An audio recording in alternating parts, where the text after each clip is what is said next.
Hey folks, Real Honesty with Jarmithlin. I'm Jarmithlin. This is my review of the New Japan, the New Began in Osaka event that just happened.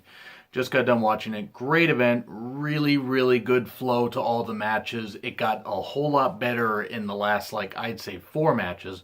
So here's my review, and I do want to clarify right here that I saw all the events that are lined up for March. I will watch what I can. I will review what I can. I am really excited to see as many of those events as possible. So work and sleep permitting, hopefully I can watch most, if not all of those, and review those. People are really enjoying my New Japan reviews. I really enjoy watching a lot of the past content as I watched it before. But just thanks to everybody, again, just before I start this review, thanks to all the New Japan fans that have watched my reviews, that have tweeted with me. I really do appreciate it. Thank you for bringing me up to speed on anything that I'm possibly missing. But it's wrestling. It's easy to get into. I don't understand why more people aren't watching New Japan, honestly. It's great stuff, and it's wrestling. It's focused on the goddamn ring. It's actual wrestling, which is refreshing. But anyway, so 9 matches on this, including, LIJ versus Chaos, and, a series of singles matches determining, brand supremacy and everything. Well, not brand supremacy, but stable supremacy. Anyway, so first match, Kitamura versus Yuji Nagata. Whew, boy, you want to talk about a major difference here. Kitamura, of course, one of the young lions, actually probably had his best performance here. Nagata gave him a whole lot. Of course, Nagata, one of the best Japanese wrestlers ever, in my personal opinion. The guy's just fantastic in the ring. Been fantastic for over a few decades. And it was decent enough, don't get me wrong. It wasn't a great match, but Kitamura's coming along here. I'm wondering if he's going to have to drop a little bit of muscle mass, though, so he doesn't get so tired. Now, I mean, granted, years in the ring, maybe we'll get to where he won't get as tired. But I'm starting to wonder if he needs to drop just a little bit of muscle mass, just a little bit, to be able to, last a little bit longer without getting winded. It was a good learning experience for him. Good exchanges. And, Nagata obviously got the win. There was no way Kitamura was going to win, but he came a little closer than I thought. Nagata ended up dominating him right there at the end, but, they both had showing of respect afterwards, and it was a good learning experience, like I said. And then we had match number 2, El Desperado and Kane Maru. I'm still trying to get these names down. I apologize. Versus Roppongi 3K, of course, Rocky Romero at ringside, and he gets attacked at one point. But Show still selling his back from the series of matches they had with the Young Bucks. Young Bucks were not on this card. Neither was Kenny Omega. They're saving those, obviously, for, in Cody and Ibushi and others. They're saving those for a lot of the shows in March, I would imagine. Good tag wrestling. Really good tag wrestling. I feel bad for Show because I hope he's just selling his back and he's not actually legit hurt. Wrestling, everybody takes bumps and bruises. I just hope he's not legit hurt because Roppongi 3K is a really good team. They're really over. Got a really catchy theme, even if I don't understand what the hell it is. Because I don't speak Japanese. But good stuff. Excuse me. At one point, while the referee's distracted, Desperado uses a chair on Show's back, and then Kane Maru gets Show to tap out. So good enough match, not anything. I don't want to say not anything special, but it was good. It was a good exchange for what it was. And then Taguchi, Kushida, Makabe, and Elgin. Can't stand Michael Elgin one bit, just going to say that. Versus Minoru Suzuki, a.k.a. the Murder Grandpa, as New Patriot 77. And I have called him Taka Michinoku, Taichi, and Iizuka. It was Iizuka and Makabe got a feud going. They were going to war. Taichi and Taguchi were, fighting over, all the stuff that happened with Miho Abe. I would check the New Japan, the New Japan site and their YouTube channel for, more on that, as I'm not going to go into it right here. I was disappointed I didn't get to see Miho, but given the storyline, I understand. And it was fun despite the fact that Elgin was there. Elgin just gives me a creepy vibe. He just does, whether these allegations are or aren't true. It just gives me a creepy vibe, and I just wish he wasn't there. But whatever. Hey, not gonna boo his team. Not gonna knock the rest of the talent in this match. Good stuff. Taguchi, Kushida, Makabe, and Elgin got the win. That team got the win. And it was nice because Makabe actually got to stare down Suzuki as he was getting the pin on one of his teammates, and that was pretty cool. And then Suzuki agreed to face Makabe. Said pretty much like, "You want to die? Okay, yeah, let's do this thing." And I'm for this feud. Suzuki will obviously win. I think he should have at least a 6-month IWGP Intercontinental title reign. At least that's my opinion. I wouldn't be opposed to Makabe winning it. I just think Suzuki needs to keep it going after the way he beat up and just destroyed and knocked out Tanahashi, like just knocked him out of like competition for a while. I think he needs to hold the title for a bit. Then you have Juice Robinson, David Finlay, and Hinare versus Tomohiro Ishii, Yano, and Jay White. I've seen variations of this tag match already. This was no different. It was a lot of fun. There was some great feud building. Obviously, between David Finlay and Jay White. Jay White, of course, with Blade Runner, pins Hinare, good stuff. Then elbows him afterwards or whatever. Well, actually, just elbows him afterwards until the thing stopped. It was good. It was really, really good stuff. Good psychology and everything. I don't want to say one of the lesser matches, but this was a well-layered card to where, as opposed to maybe some of the other stuff that I saw, like when I saw one of the New Japan shows earlier this week, that had good stuff, but it was a lot of tag matches just pretty much as a way to build some feuds. This had much more of, I don't want to say a finale, but it had a finale for some of these feuds. And a way to continue some of them where it's like, hey, a lot of guys came out looking like stars. So, good enough tag match for what it was. And then, suddenly, they show a video package and Rey Mysterio's there.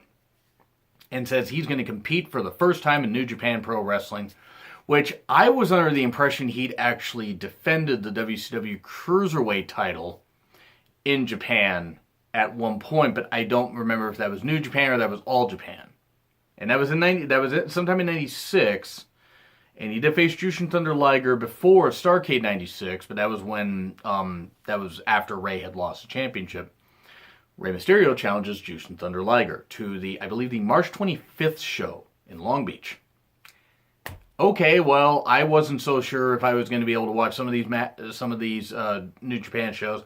Well, I'm locked into that one. I mean, I'm going to watch the other ones before that, obviously, or as many as I can, but I am watching that. I will do whatever I can. I will go without sleep to watch that event. That is going to be absolutely worth it. Liger and Rey are two of my favorite wrestlers of all time, especially Jushin Thunder Liger, who was one of the guys, and I've said it before in my Japanese reviews, but him, Muda, Chono, and the like got me into Japanese wrestling in the late 80s, early 90s. So I'm all for that, and I think it's going to be a great match. Like, I can't say Twitter was necessarily exploding, because I don't know how many people were actually watching this event, though you should have been watching it if you're into Japanese wrestling. It's great stuff. Really can't wait to see Rey versus Jushin Thunder Liger. Super excited about that. And then you had Bushi versus Gato. This was kind of where Gato was kind of the heel here. I mean, LIJ is pretty popular. They're pretty popular stable and everything. And I'm not saying Chaos isn't, but with Gato's not a bad performer in the ring, but I don't know. Just something about it doesn't necessarily interest him with me. He has stolen a couple of Ibushi's masks. At one point, got DQ'd for taking the mask off in a recent match. I believe it was earlier this week. That was kind of cool and kind of a way to play into the stuff. And of course, Gato's playing the heel. The crowd was not happy with his antics, and Bushi wins. And it was a decent match. He did manage to get his masks back, I believe. He did have some hedge clippers, some big old hedge clippers that he was going to use to cut off Gato's beard, and then ended up just ripping some of it out. So, I mean, that was during the match. So that was kind of cool. of the 5 matches that featured Chaos versus LIJ members, this is probably the least of them. But Bushi certainly came out looking really, really good. And I think I've called him Ibushi before. And or at least I hope I haven't called him that or whatever. I was mistyping on Twitter quite a bit, and I feel really bad about that. But Bushi gets a win. Decent. No real spark, but decent. And then Naito versus Yoshihashi. During Naito's entrance, Yoshihashi's like, I'm getting a start to this match, and boom! And from there, it was great. It was great. I'm not necessarily certain if I would say match of the year. I mean, I'll put it on my list. But it was really, really, really, really, really good. It was really good. Very hard-hitting, personal. There's a lot of good psychology. Both focused on each other's necks. I actually thought at one point maybe Naito really had hurt his neck. But getting the win, it was some great exchanges, and of course, a couple Destinos in a row. And Naito gets the win. But a really, really good match.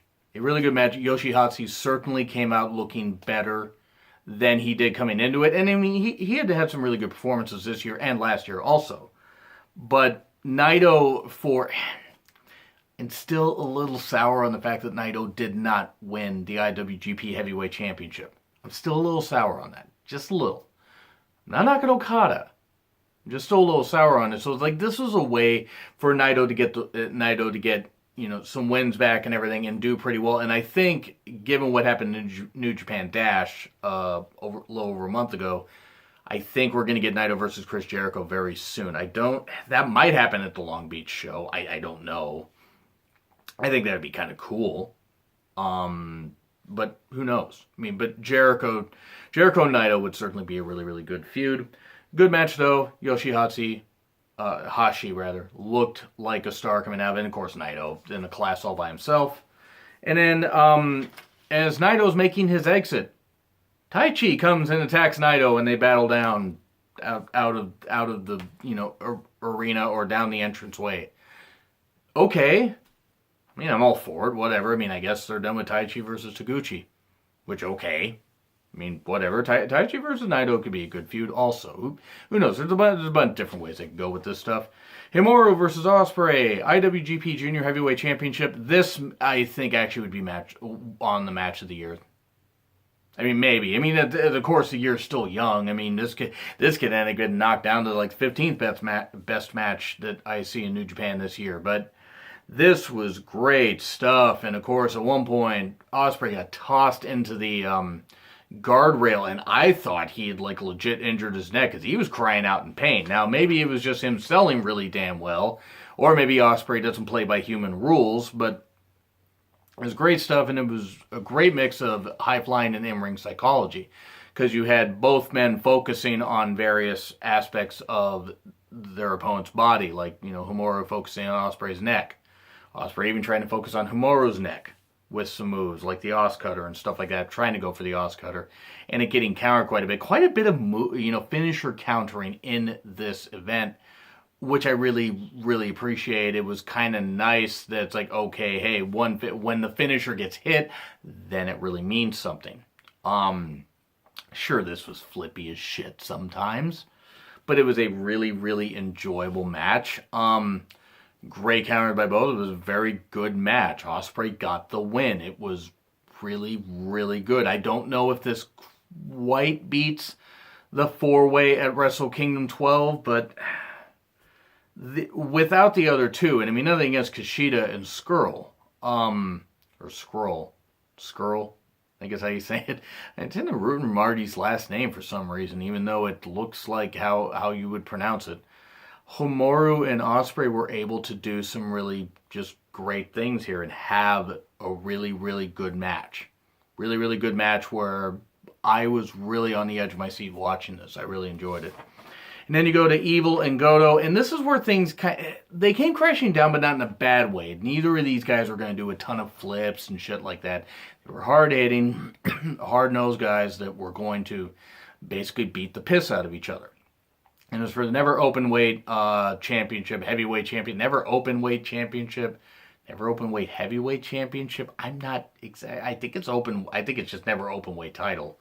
It's a mouthful. But it was hard hitting from the opening moments, as you would expect.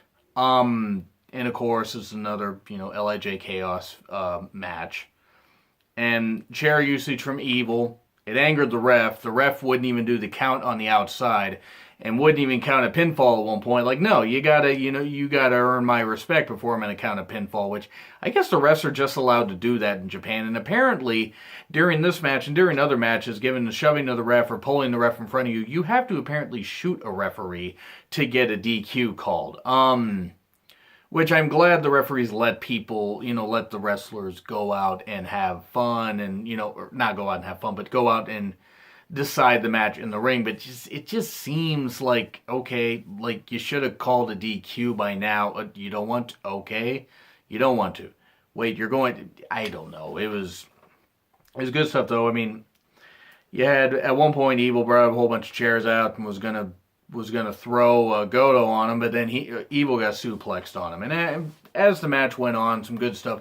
This was the one title match that they had where there was no doubt that that the champ was retained, and Goto did retain.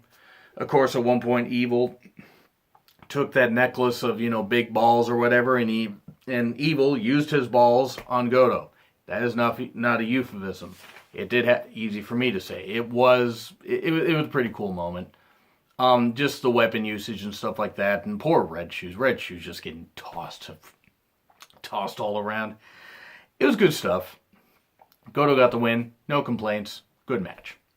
I mean, not the best of the year or anything, but Goto's had a really good resurgence, especially since Wrestle Kingdom 12 when he beat Suzuki, when a lot of people were really surprised, myself included, and I was just getting into reviewing New Japan at that point. I mean, I'd seen enough of Goto to know that he was capable of it, but I'm figuring now Suzuki's just going to club the living hell out of him. And then Suzuki did the right thing and shaved his head. And by the way, you can check out my Wrestle Kingdom 12 review. I really enjoyed reviewing that, as I was way hyped afterwards. And now we get to Okada versus Sonata for the IWGP Heavyweight Championship.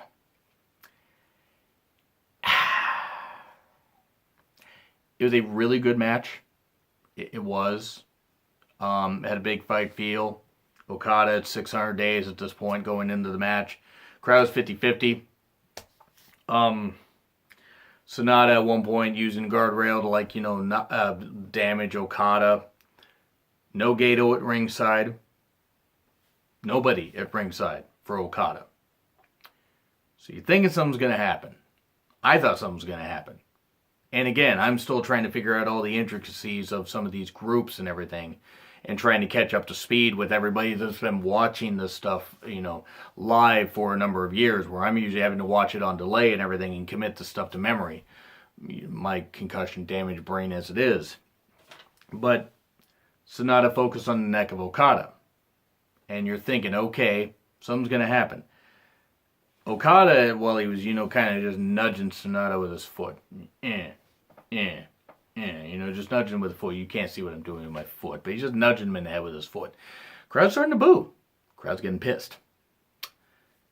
And Sonata, the crowd went from 50-50 to just full-on cheering Sonata. And it wasn't that they had an issue with Okada. The fans are getting restless. They want to see a title change.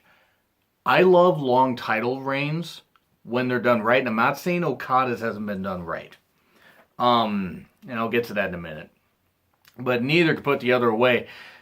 I thought that Sonata was going to beat Okada with a Rainmaker. And he did two skull ends. And Okada couldn't put Sonata away with a Tombstone, with a Rainmaker, this kind of stuff. But then I knew, I was like, okay, here we go. And Sonata does the pose and everything, and the camera zooms out, and that's a really, really cool thing. I like that. That's cool shit. That's cool production values.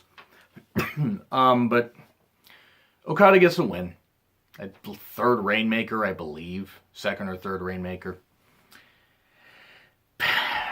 Sonata didn't look weak, don't get me wrong. Sonata did not get buried here. Sonata will hopefully get another title shot, maybe even in June, July, depending on when the big events are. He might even get one in March if they decide to have a title match then. I mean, I don't know. I know the IWGP Championship isn't defended as often. I believe this is his 10th title reign. He's got one more to go to tie Tanahashi. He's got two more. He's got to defend it successfully two more times to beat Tanahashi's record. But Okada's already the longest reigning IWGP champion in history. 600 plus days. By the time they get to any of the shows in March, it's going to be at about almost 630 days. I want to just say before I get into a little rant here at the end, Okada wants the New Japan Cup, and he wants to face Will Ospreay. That is a match I want to see. I am excited for that. Now, Ospreay will not win. It'd be kind of fucking cool if he did. I mean, the titles wouldn't be on the line. It'd be really fucking cool if Ospreay won. But the only way he'd win is if the title wasn't on the line. So I want to get into this. I'm not... This is what I'm going to put it to. Now, okay. WWE did something with Asuka, Kana in Japan.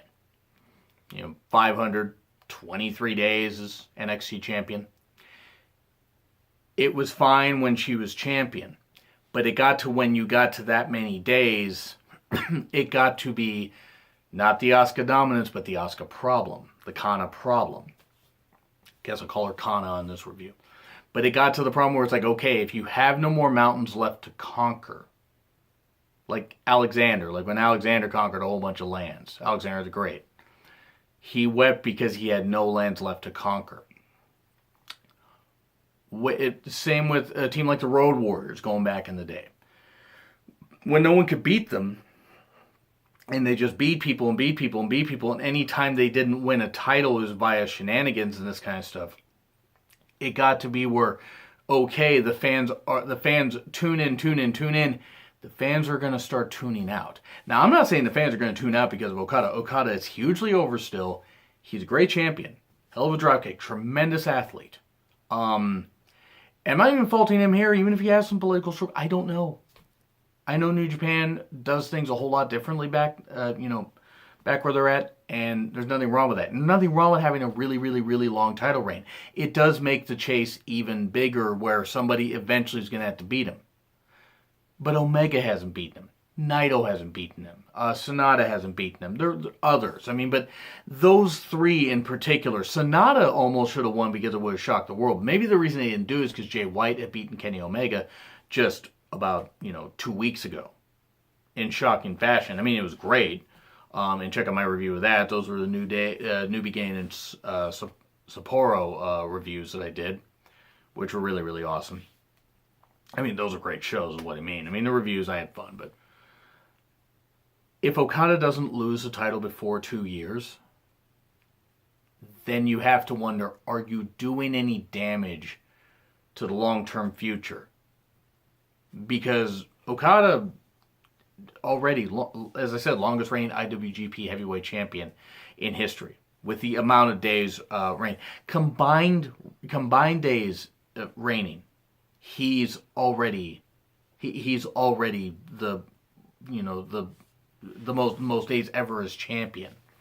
22 combined reigns. He's had all this. He's defended it a whole lot. And again, it's a double-edged sword, because it does make it even like a bigger build to where, okay, when somebody beats him, it's going to be tremendous, but you don't want that bubble to build and get so big that it bursts, and then you have somebody beat Okada, and it doesn't mean as much as it had if you had him beat just a bit before.